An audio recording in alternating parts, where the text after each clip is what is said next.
Well, good morning, Kicksters. Welcome back to Thursday's edition of the Morning Kick.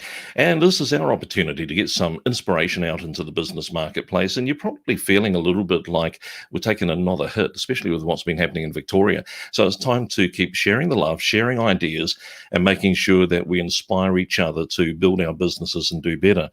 And one of the things that we want you to keep in mind is that at Excite Media, if at any stage you want some help with your digital marketing, then please do get in touch with us. The team here can help you out with websites, looking at all of the traffic skills such as search engine optimization, lead generation, and paid traffic, working with Google and Facebook. So if we need to give you a hand, come to the Excite Media website, and would love to talk to you about how we can assist in growing your business. Now, this morning, I'm really pleased that we've been able to invite Ronsley Vaz onto the show, and Ronsley's kind of been up all night, I think. We're going to be having a bit of a chat about what it is to start a podcast. And in fact, we also want to talk about why would you have a podcast in the first place? Now, we're just waiting for Ronsley's feed to come in there, so we'll just wait for a moment while he gets that all set up. In the meantime, let's have a look at Ronsley's website. And I'll take you over there now. Now, if you want to go along, you can go to mustamplify.com. Now, Ronsley, can you hear me at the moment? I can. I'm not sure why my feed isn't working. Your gorgeous face. Let's show people who we're actually talking to here.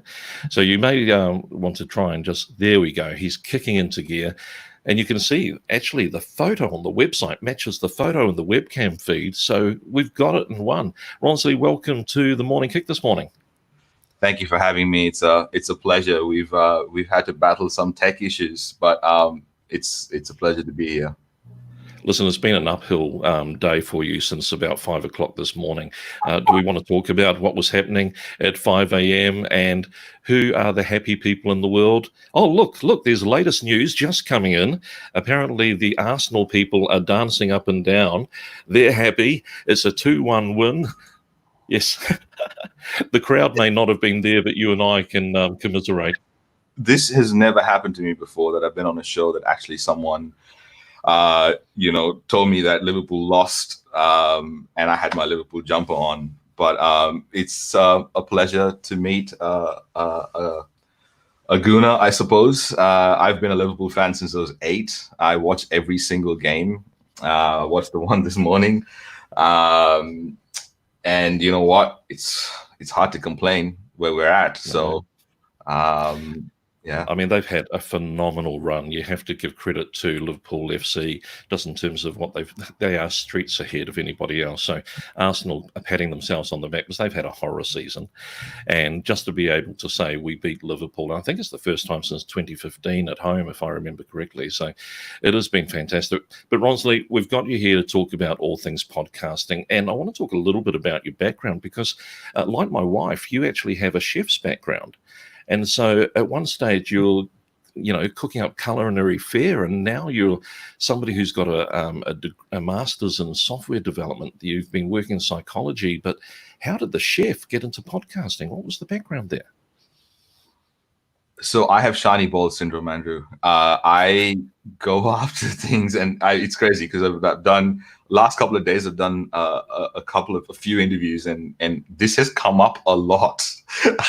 So before I was a chef, I was a financial advisor. Before that, I'm a trained software engineer. So my background is software engineering. I did a master's of software engineering, wrote a thesis on process quality.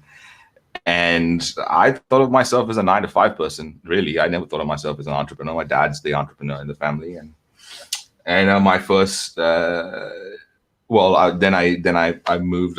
Someone offered me a position, this way in Kedron to take over the Deloitte's books and financial advising. So I did a RG 146, and I became a financial advisor. And then in that process, the company that I was working for paid for an MBA, and then my business brain switched on. And through that, I started to think about a business, and I decided, let's monetize my passion. And, I've always been a cook. I've cooked for people. I've had like crazy sort of moments when I've cooked for people, with people crying and having these crazy Oh, wow. connection with food. And I was like, it makes sense for my business to be a restaurant. And while that was setting up, I had a head chef who trained me, and I fast tracked my qualifications, became a chef. And it was such a cool journey, but I had the business model wrong. That was my biggest business lesson. I had $478,000 of debt 7 years ago. And that was from the restaurant, because while, you're in Australia, you understand this. It's like there's so many different aspects to staffing here, and our biggest bill wage was wages. And I just didn't have, even though I had a master's of business administration, I had no experience in running a business. So it's been that's been the journey. Coming back from that, I started a business that helped chefs get out of the kitchen and into people's homes, and they cook for them meals, and started a podcast. That podcast basically got 1 million listeners in 4.5 months. And whoa, that's a growth spike. From that point onwards, I think has started a new sort of chapter where, but it's not a new chapter, because, ever through my whole life growing up, I feel like my voice wasn't heard. And it's crazy that now my whole business is around finding people's voices. So, it all comes around in some form, I suppose. So yeah, that's the long story short, I suppose. And I love it when you think about what's been happening. Now, if you want to know more about Ronsley and the business that he's working with, go to mustamplify.com. We're going to share some resources a little bit later in this show, just to talk about what you can actually get from Must Amplify, and also a conference coming up in September.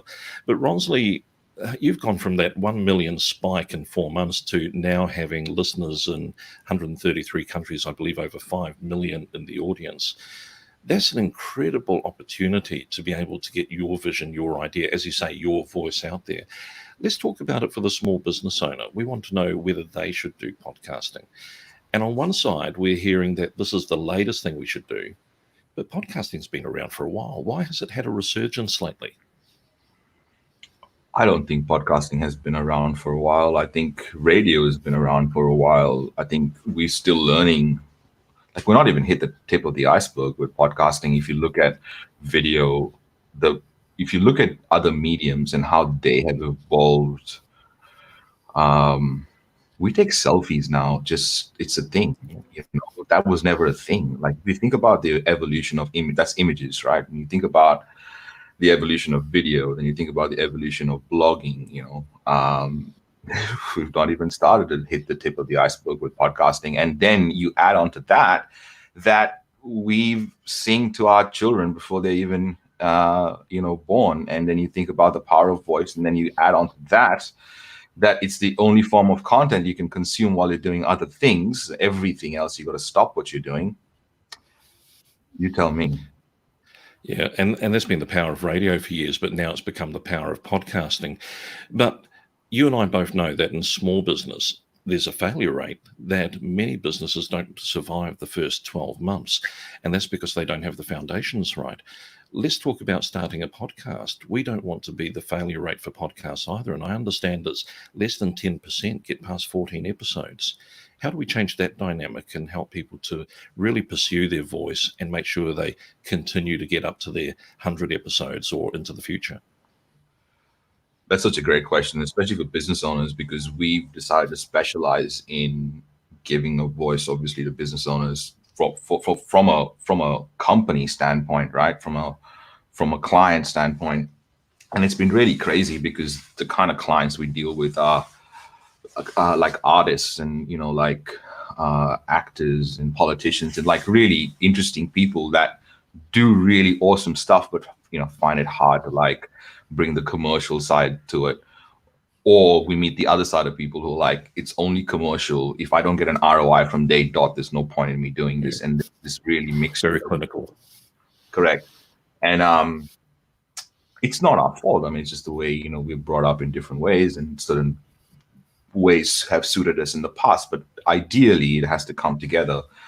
So my biggest suggestion for business owners is first get the foundations of business right before you think about getting the foundations of podcasting right.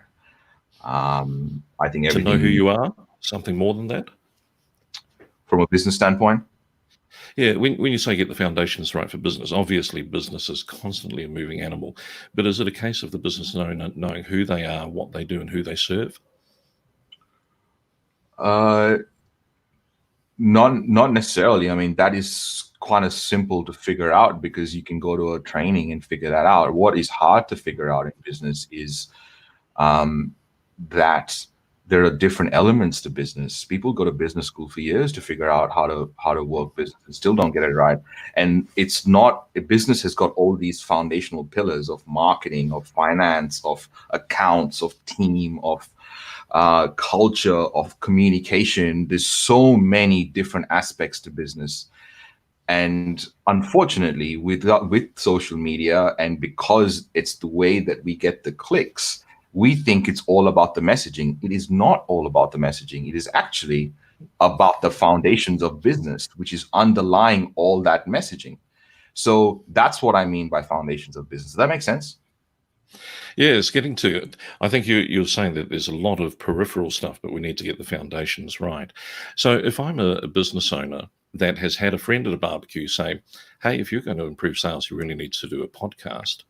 What should I consider first before I take that first step?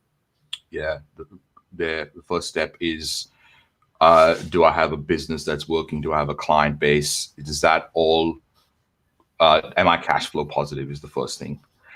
Because creating a podcast requires brain space, and it is, podcast is not something that will bring you leads, but a podcast will remove icky sales conversations, and it will help nurture leads when you're starting off. If you have no fan base, right? This is for everyone without a fan base. This is not the Tim Ferrisses who can start off with already a fan base. And here's the problem as well: we're comparing ourselves to people without knowing the whole backstory as well, and wanting that kind of like success without, or even journey without knowing the whole journey properly. So there's this misinformation along the way.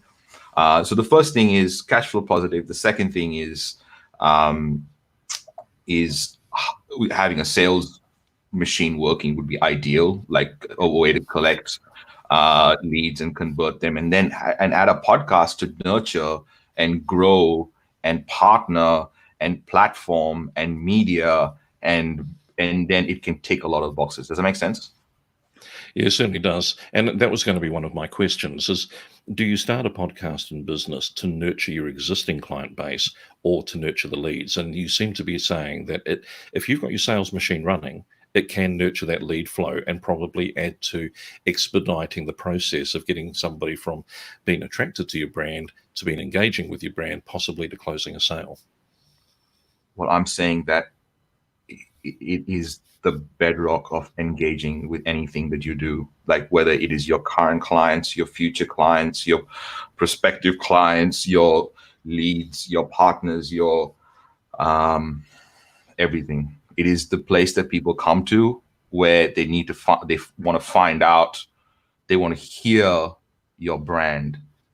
That's a podcast. And that's interesting that you say that. So I was going to ask whether it's about the personal brand or brand of the business, or is it about telling you about the specifications and features of the service that I provide? It sounds to me that it's about amplifying the brand for the business. Well, with every strategy, with everything that you create, there comes a strategy and then a branding a stage, right? So it depends on where the founder is at, especially. Like the founder feels like they don't want, like I've got clients who actually don't want to be famous.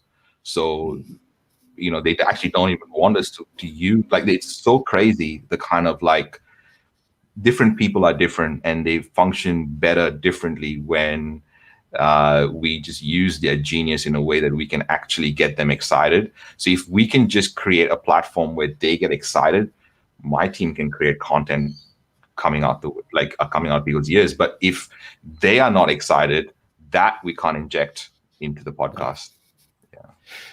Ronsley, on the Amplify website, you give people an opportunity to actually learn some of your process. And on this page here, we have the opportunity to find out, should I start a podcast?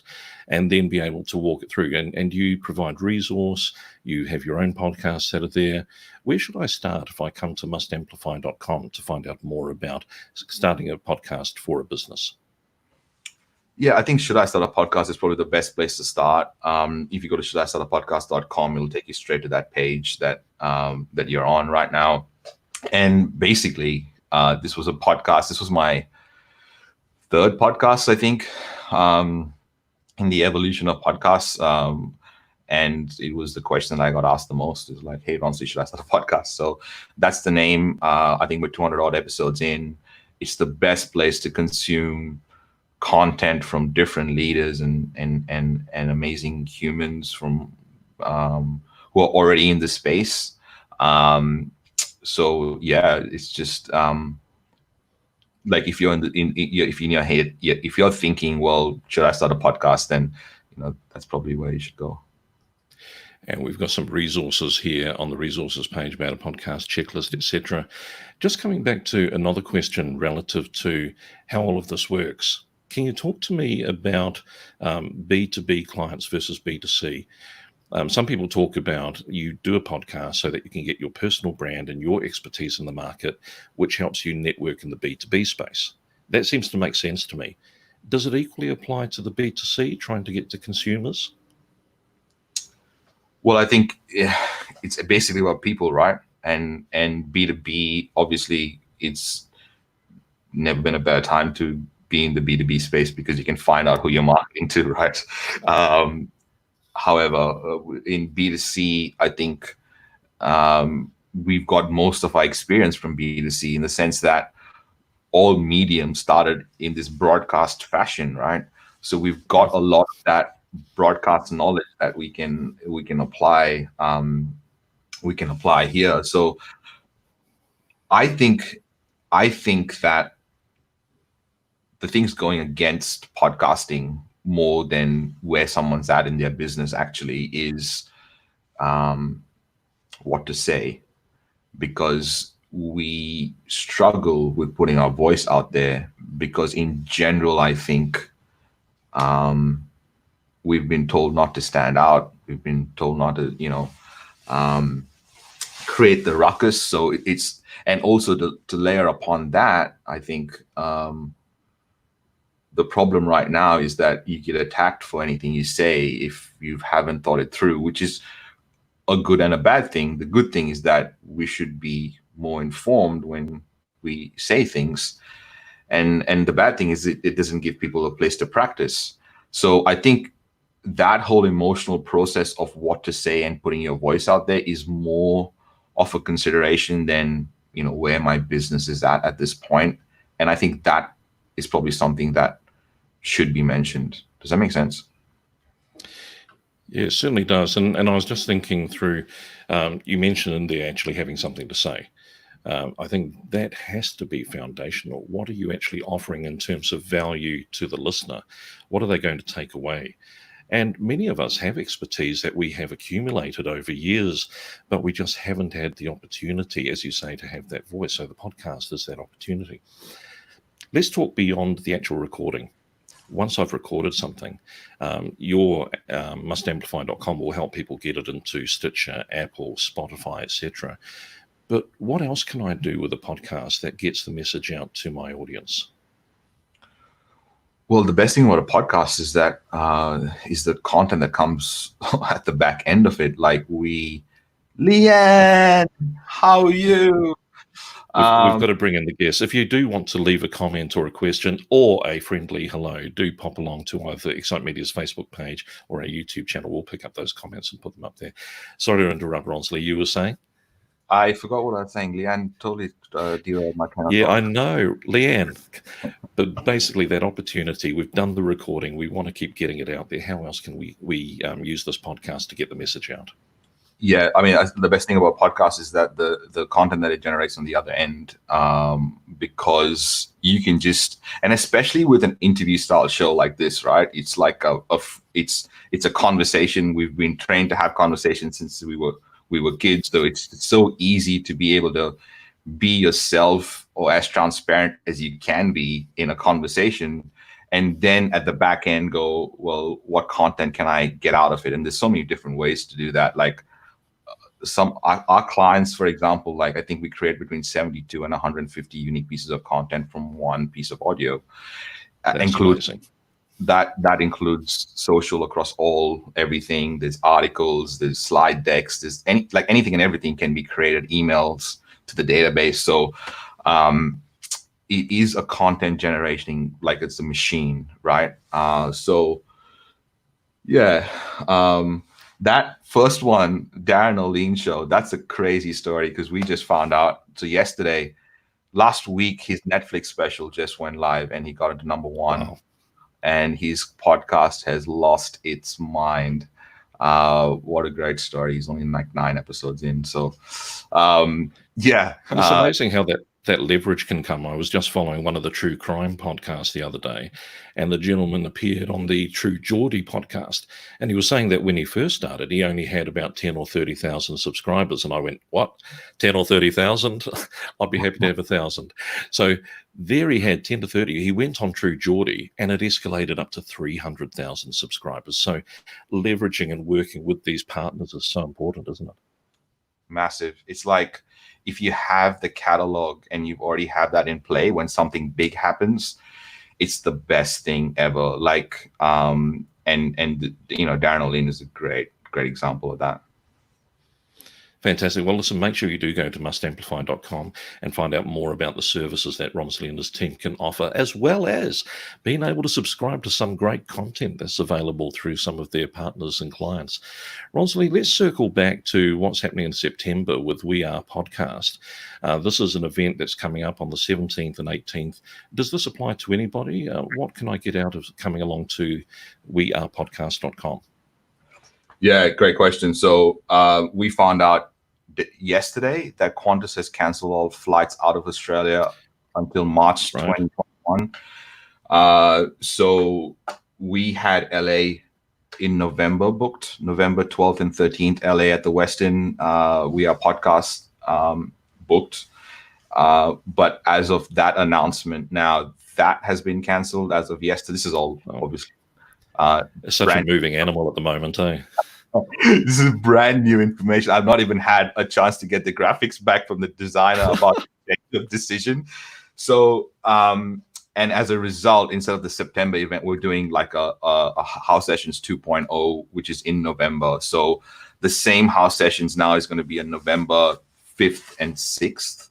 Gotcha. And it's just a combination of what was coming in September and November rather than having 2 house sessions. So that's our plan going forward. Actually, we have an event calendar for 2021. We've got 4 We Are podcasts in 2021 and a whole bunch of accelerators in between. So it's specifically for business owners who have a podcast and want to make money using their podcast. And that's what we're going after. We want to find a way to make sure that there is no weirdness about making money through your podcast, and there's all these people have all the solutions already out there. We just have to take them and find people that can actually want to implement those kind of stuff. So we just signed on 10 foundation members yesterday, actually. So that's fantastic. Yeah. So We Are Podcasts is basically a space where I can get some of my friends who are some of the leaders in podcasting from around the world, marketing and business leaders, and they just come together. We hang out for a couple of days, and we went from in person to being virtual 7 weeks in May, and we're enjoying the journey, enjoying the ride. So we're going to do more of those. You're keeping us on our toes. So if somebody goes to wearepodcast.com, lands on this page, they can find out a lot about what's been happening in the past as well as the future. And I see that you've got all the event announcements, etc. So a good opportunity for people who are watching this episode of The Morning Kick to pop along and find out about more of the resources. But this is going to keep getting updated, Ronsley. Yeah, we're actually building a whole new website on the back end for We Are Podcast, which should be live next week. There's a lot of stuff happening right now. There's a lot of moving parts at this point. We had people from 15 countries at We Are Podcast house sessions. And we took lots of feedback. And from the feedback, the main thing that everyone wanted was, how do I make money using this thing, right? How do I make this commercially viable? So that's what we decided to go after. We went back to all our sponsors and said, hey, this is what we're going after. Would you like to support us? And they're going to be part of us for until the end of 2021 with our event calendar. So it's, go to wearepodcast.com. There's a Facebook group with over 2,000 people in there. I think that's probably a good place to to hang out if you're a business owner, podcaster, or thinking about a podcast. Lots of cool people in there. Well, this morning you've really challenged us on some of the ideas that we could put in place. Thanks very much. Of course, we need to finish on the right note and just celebrate 2-1 for Arsenal over Liverpool. These are the things that make a difference. Go the Gunners. We're making a last run to the final. Oh, that's right. You've already won. Anyway, we did what we could. Ronsley, really appreciate being on the show. Let's get you back again later, especially to talk about house sessions and what's happening in November. Look forward to talking to you again soon. Thank you for having me. This has been so cool. Wasn't that brilliant? We got to learn more about Ronsley Vaz and, of course, Must Amplify. And I do encourage you to go to their website and, of course, wearepodcast.com to find out more. And we'll be back next Tuesday with more information that can inspire and grow your business. Look forward to seeing you then.